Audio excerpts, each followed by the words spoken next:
Good morning students. आज हम class third और फोर्थ में आपको क्या पढ़ाने वाले हैं? सर्वनाम। इससे पहले मैंने आपको क्या पढ़ाया था? संज्ञा। संज्ञा क्या होती है? वे शब्द जो वस्तु, स्थान, प्राणी या भाव के नाम को बताते हैं उसे हम क्या कहते हैं? संज्ञा कहते हैं। और सर्वनाम क्या है? जो शब्द संज्ञा के स्थान पर प्रयोग किए जाते हैं, लिखे जाते हैं, बोले जाते हैं, उनको हम क्या कहते हैं? सर्वनाम कहते हैं। ठीक है, चलिए अब पहले मैं इसकी आपको एक परिभाषा बता देती हूं। वे शब्द जो संज्ञा के स्थान पर प्रयोग किए जाते हैं वे सर्वनाम कहलाते हैं।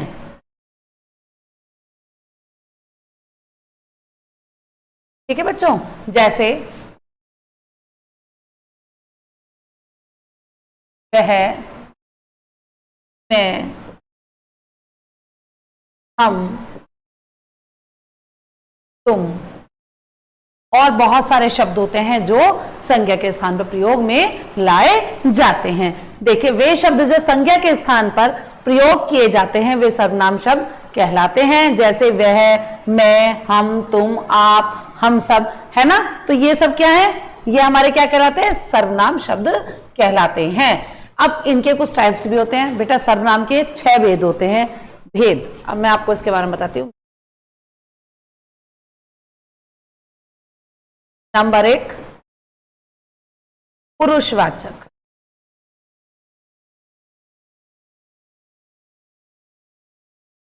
मैं आपको इनके बस भेदों के बारे में बताऊंगी, लेकिन आपको सिर्फ समझना है इनको, इनके बारे में आपको कुछ भी लर्न नहीं करना है। फिर मैं आपको इसकी एक्सरसाइज कराऊंगी। ठीक है बच्चों। पुरुषवाचक ये होते हैं जैसे वह, हम, तुम, प्रथमा, उत्तम और तृतीय होते हैं ना, ये हमारे ये पुरुषवाचक होते हैं। जैसे मैं, वह, हम, तुम। ठीक है। नंबर 2, निजवाचक। निजवाचक सर्वनाम। ठीक है। निज, जिससे निजता का पता चलता है ना। जैसे कि मेरा, अपना, मैं, स्वयं, खुद, अपने आप। ये शब्द क्या होते हैं? निजता को दर्शाते हैं। किसको दर्शाते हैं? निजता को दर्शाते हैं। तो उससे क्या होता है? मतलब उसमें, उस सेंटेंस से, उस वाक्य में पता चलता है कि ये निजतावाचक सर्वनाम है। नंबर 3 पे देखिए, निश्चयवाचक। निश्चयवाचक, निश्चयवाचक सर्वनाम। नंबर 4, अनिश्चयवाचक। अनिश्चयवाचक सर्वनाम।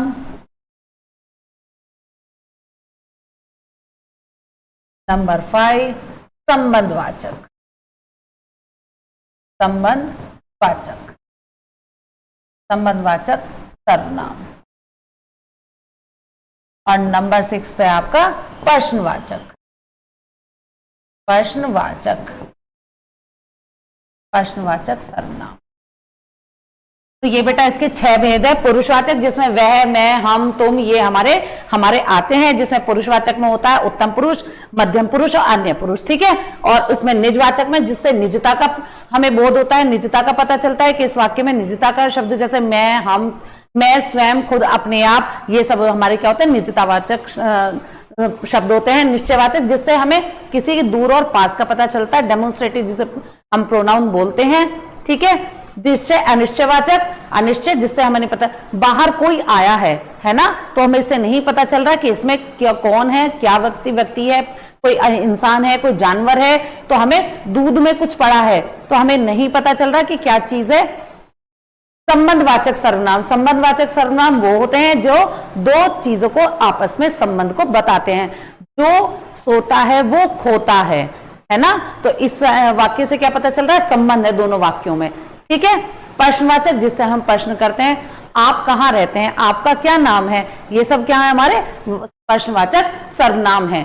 तो ये आपको सिर्फ इनकी भेदी याद करने हैं, इनके बारे में आपको अभी गहराई से नहीं जानना है, क्योंकि ये बेटा आपकी क्लास के अकॉर्डिंग इनके भेदी पूछे जाएंगे। ठीक है, चलिए अब आपको मैं ये एक्सरसाइज करा देती हूं।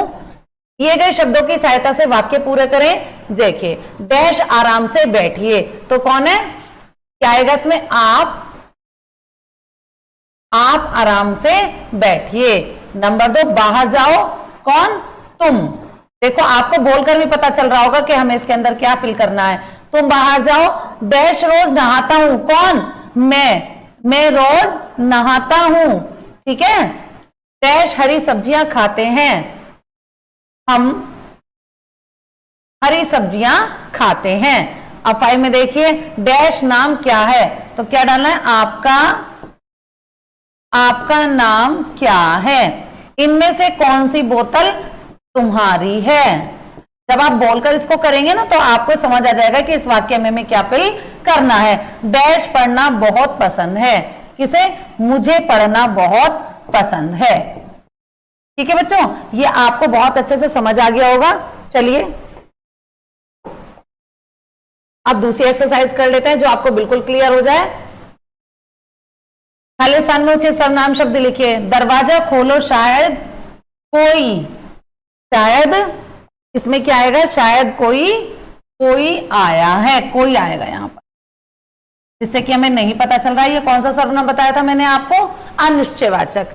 डैश गाना नहीं गाता, मुझे गाना नहीं आता, क्या आएगा, मुझे गाना नहीं आता। वहां कौन बैठा है, तो क्या आएगा यहां पर, कौन बैठा है, यह प्रश्नवाचक हो गया। डैश मेरी घड़ी है, यह मेरी घड़ी है। मुझे खाने के लिए कुछ चाहिए, क्या आएगा यहां पर, कुछ चाहिए। क्या पता, डैश के साथ खेलना बहुत अच्छा लगता है, उसे बच्चों के साथ खेलना बहुत अच्छा लगता है, उसे। मैं डैश बात बताती हूं, मैं तुम्हें, क्या आएगा, मैं तुम्हें एक बात बताती हूं। डैश घर कहां है, उसका घर कहां है। आप बेटा इन शब्दों को, इन वाक्यों को भी जरूर यूज करते हैं, लेकिन आपको नहीं पता होता कि कहां पर कौन सा वाक्य शब्द हमें बोलना है। तो ये ग्रामर सर्वनाम के माध्यम से आपको बताया जा रहा है। डैश घर अतिथि आए हैं, तुम्हारे घर अतिथि आए हैं, तुम्हारे घर अतिथि आए हैं। डैश यह सवाल समझ नहीं आया, किसे यह सवाल, देखिए आपकी मैडम भी पूछती हैं, बताइए किसको समझ में नहीं आया, पूछती है ना इसे, तो ऐसी इसमें किसे यह सवाल समझ नहीं आया। तो ये आप जब करेंगे आपको प्रैक्टिस हो जाएगी, तो आपको बहुत अच्छे से करने आ जाएंगे। और आप इसको देखिए, अपने जीवन से जोड़कर भी देखिए कि आप कहां कहां इन शब्दों का यूज करते हैं। चलो बेटा, मैं आशा करती हूँ आपको बहुत अच्छे से समझ आ गया होगा ये, और नोट्स आपको अपनी कॉपी में बहुत अच्छे से करने हैं। धन्यवाद।